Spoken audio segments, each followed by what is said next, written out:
Okay, we are at Vancouver International Wine Festival 2019. I'm with Eric Stein. Stein or Stone? Stein. Stein, that was correct. He's the president of winemaking for Sebastiani and Chalk Hill, and he's going to talk to us a bit about the Chalk Hill wines. Yeah, so we're tasting today the Chalk Hill Sonoma Coast, which is another label as well. We have Chalk Hill State Wines and then Chalk Hill Sonoma Coast. Okay. The birth of the Chalk Hill Sonoma Coast was really Bill Foley's addiction to vineyards. He loves to buy vineyards. Yep. We're, as a company, we're an estate portfolio. We have 16 different wineries, and 90% of our wineries or our wines are sourced internally.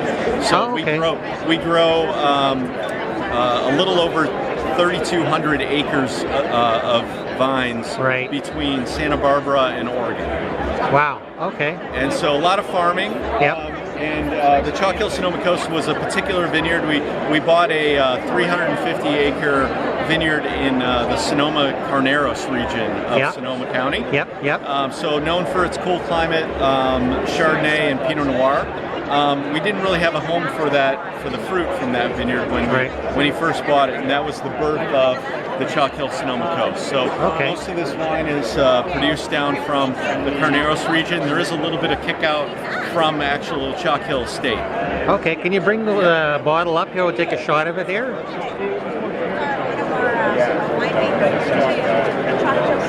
Okay, so I see you've got the 2017 vintage for the Chard, and Pinot Noir is at 2016. Yeah. Correct.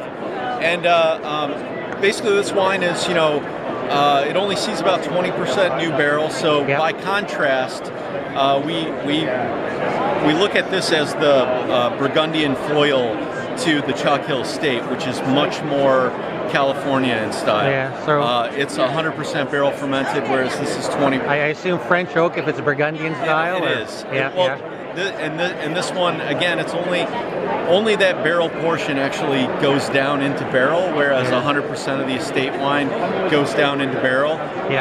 So definitely a difference in viscosity in the wine. The Chalk Hill Estate is really rich and full-bodied. In fact, it's an unfiltered wine. And the Sonoma Coast is the filtered version. A little leaner, a little crisper, but very, very, very food-friendly, very bright wine, energetic acid, so that you get a little bit of that mouth-watering characteristic when you're drinking. Perfect summer Chardonnay. Did you mention like what kind of soils are at Chalk Hill? Is it?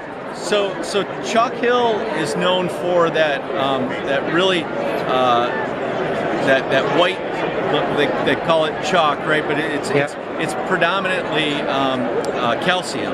Okay. Right? So it's like there's limestone, or it's not quite limestone, but it's high calcium. High calcium ash. Is. It's compacted ash that was blown out of Mount St. Helena, which is the nearest active volcano.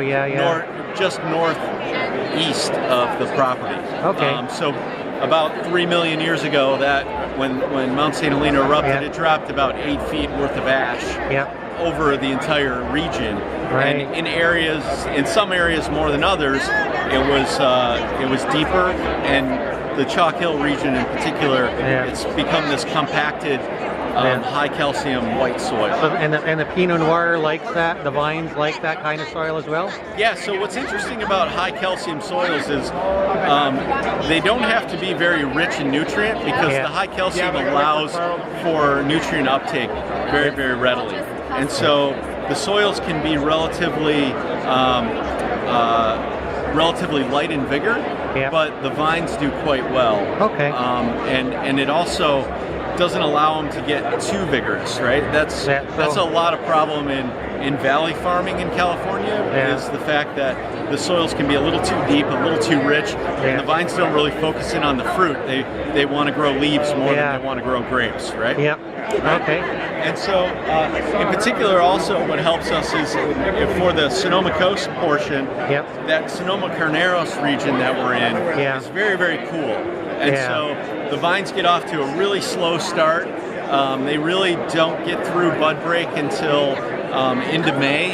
Yep. I'm sorry, not bud break, but they don't really get into bloom until into mid-May, which is a good month behind the rest of California. And that lag really allows for a lot of fruit development to happen. So you get a lot of phenolic development that happens during that time frame. And I'll pour a little of the Pinot Noir for you.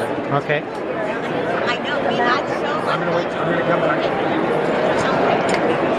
Important wine. And you can see that the aromas on this wine are really, really bright. It's got a tremendous amount of red raspberry character to it.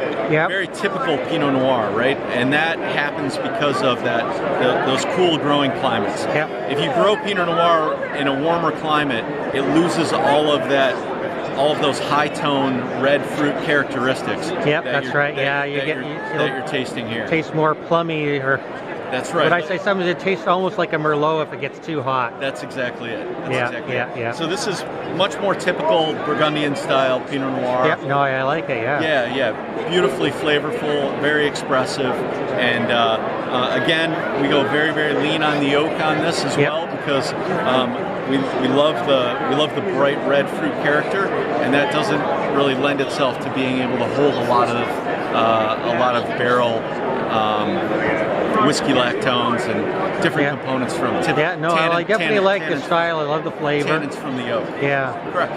Okay, well, thank you so much, and enjoy the festival. My pleasure, and cheers.